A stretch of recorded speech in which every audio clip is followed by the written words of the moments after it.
राण साण सीढ़ी सन्यासी इनसे बचे तो सेवे काशी। काशी का पुण्य तो तब मिलेगा जब 4 चीजों से बच जाओ। राण, क्योंकि विधवाएं जाती हैं, तीर्थ में निवास करती हैं, और बाल विधवा भी रहती हैं, बहुत खूबसूरत रहती हैं, बेविचार में फंसा लेते हैं। भोग बनावे और भोग लाके लगावे, तो विधि थी भोग लगाने की, उसमें माई के हाथ के निशान रहते थे, और आधा थाली खाली हो जाए तब उसको प्रसाद मांगो। ये सब भाग जाए यहाँ से और हमारा राज्य हो जाए तो हम आपको शीश काट के भेंट करेंगे।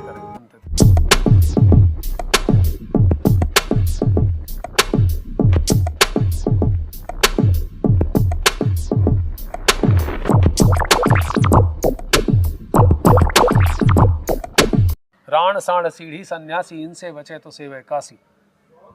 काशी का पुण्य तो तब मिलेगा जब 4 चीजों से बच जाओ। राण, क्योंकि विधवाएं जाती हैं, तीर्थ में निवास करती हैं, और बाल विधवा भी रहती हैं, बहुत खूबसूरत रहती हैं, बेविचार में फंसा लेते हैं, होता ही है। फिर सांड, सकरी गलियां थी काशी की, कहाँ से सामने से सांड आ जाएगा, कैसे बचेंगे। तो राण साण सीढ़ी, बहुत सारी सीढ़ियाँ होती तीर्थों में, घाट में जाने उतरने चढ़ने के लिए, छोटी छोटी रहती हैं, कहीं फिसल गए तो हड्डी टूट जाएगी।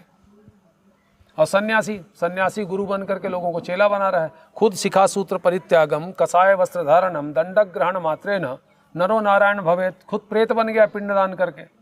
अब वो उपदेश करेगा, धर्म त्याग चुका है, शिखा छोड़ दिया, धर्म सूत्र उतार के फेंक दिया, वो गुरु बन के घूमेगा तो कैसे गाइड करेगा? वो मुर्दों को पुजवाएगा।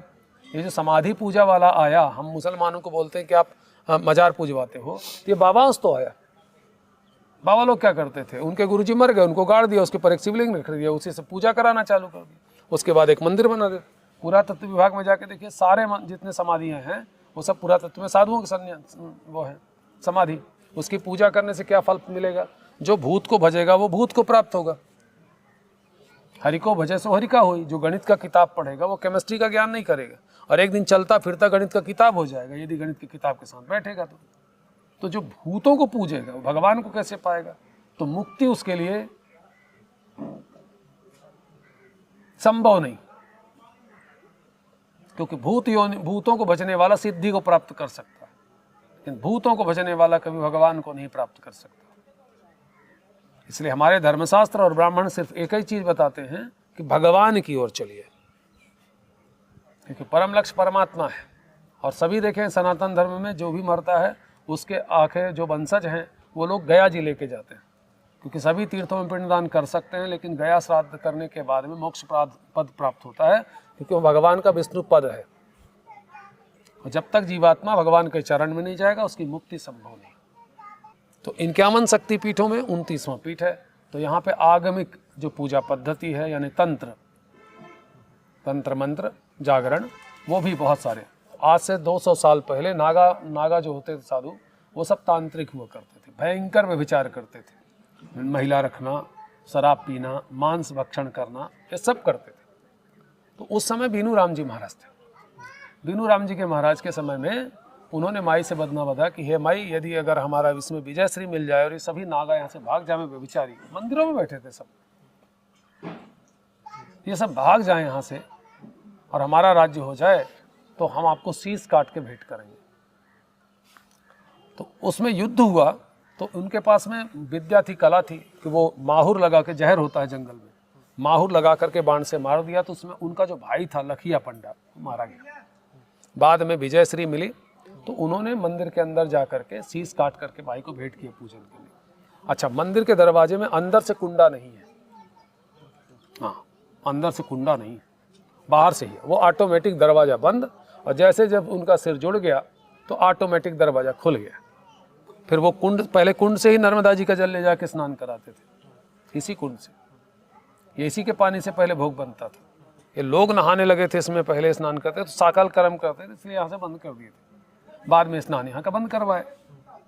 तो उस समय जाकर के वहाँ साफ सफाई किया और वरदान मांगा कि जब हम प्रसाद आपको लगाएंगे तो आपको खाना होगा।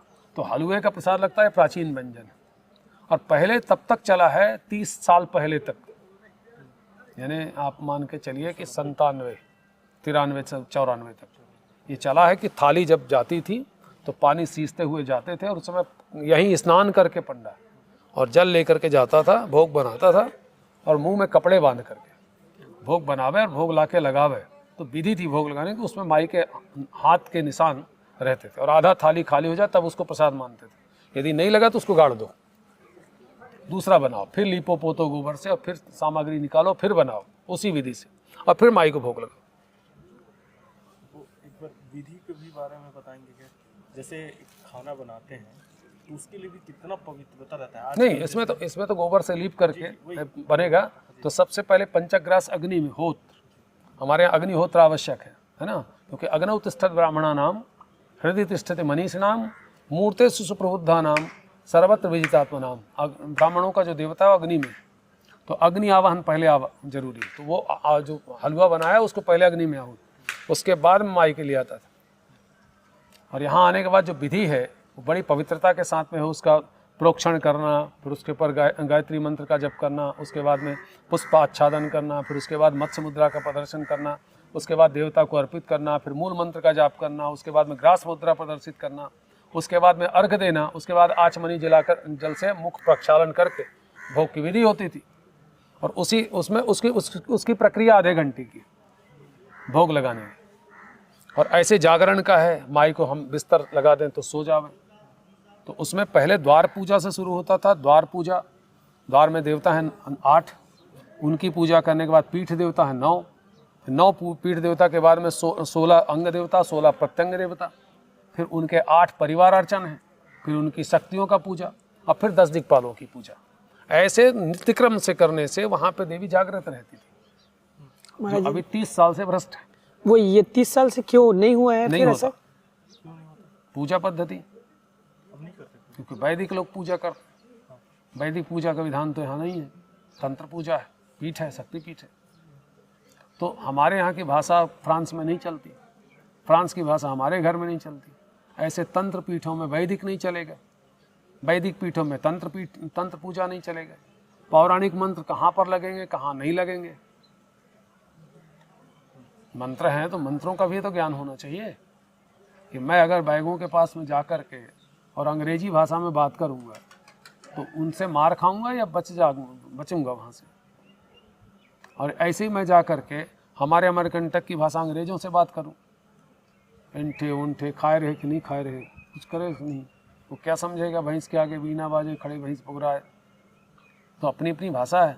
तो ऐसे कौन सा देवी देवता किस मंत्रों से, अपने अपने सबके देवताओं के मंत्र हैं। मंत्राधीनाम च देवता, मंत्रों के अधीन देवता है। और जहाँ पूजा पाठ वो हो जाता है, बंद हो जाता है, वहाँ सब देवता चले जाते हैं, क्योंकि वो प्रतिमा है।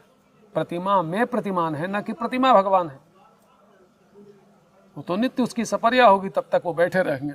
और जैसे पूजा संपन्न हुआ वो देवता चले जाते हैं अपना पूजा ग्रहण करके, क्या वहाँ बैठे रहते हैं?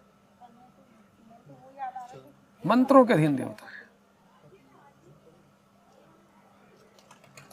अभी आपने कनेक्ट किया टेलीविजन को तो उसमें विजन चालू हुआ, आपने प्लगिंग निकाल दी,